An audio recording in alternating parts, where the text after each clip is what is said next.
हम अक्सर सोचते हैं ना कि बच्चे बातों को छुपा नहीं पाते हैं। अगर उनको कुछ भी बात, कोई भी सीक्रेट पता चलता है, तो वो अपने दोस्तों को जाके बता देंगे या वो किसी को भी जाके बता सकते हैं। अक्सर हम यही सोचते हैं। बुक थीफ में जब लीजल के घर में मैक्स रहने आता है, तो मैक्स क्योंकि एक ज्यू है और उसको अपने घर में रखना हिटलर के टाइम के जर्मनी में एक क्राइम था कि एक ज्यू को छुपाया हुआ है। लेकिन क्योंकि लीजल के फादर सोचते थे कि आज अगर वो जिंदा हैं, वो मैक्स के फादर की वजह से जिंदा हैं, तो इस वजह से उन्हें किसी भी तरीके से मैक्स की हेल्प करनी ही थी। तो वो लीजल को समझाते हैं कि ये किसी को भी बाहर पता नहीं चलना चाहिए कि मैक्स हमारे घर में रह रहा है। अगर मैक्स के बारे में किसी को भी पता चल गया, तो उसकी फैमिली को क्या कॉन्सिक्वेंसेस झेलने पड़ेंगे, वो मतलब किस तरीके से लीजल को समझाते हैं उसके फॉस्टर फादर। वो अपने फॉस्टर पेरेंट्स को हमेशा के लिए खो देगी, उनको मार दिया जाएगा या उनको बहुत बुरी तरह से टॉर्चर किया जाएगा, तो वो क्या ऐसा चाहेगी? तो मतलब वो हालांकि उसको बिल्कुल डराना नहीं चाहते, लेकिन कोई और रास्ता नहीं होता लीजल को समझाने का।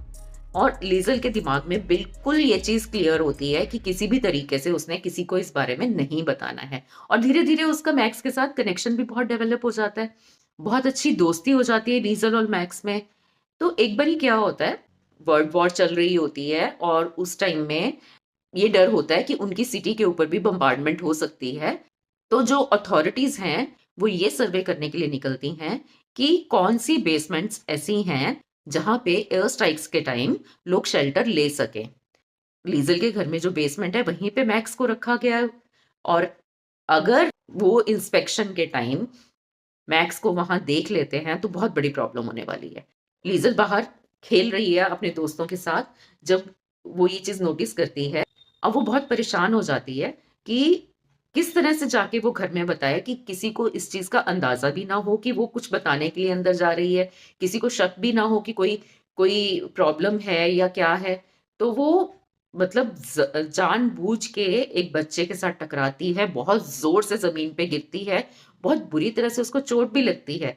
लेकिन इसी बहाने वो घर जाती है और बताती है बाहर सोल्जर्स घूम रहे हैं, बाहर ऑफिसर्स घूम रहे हैं जो इंस्पेक्शन करने आने वाले हैं बेसमेंट की। तो एक 12-13 साल की बच्ची, और मतलब उसने कैसे इस सिचुएशन को हैंडल किया, बहुत कमाल की बात है।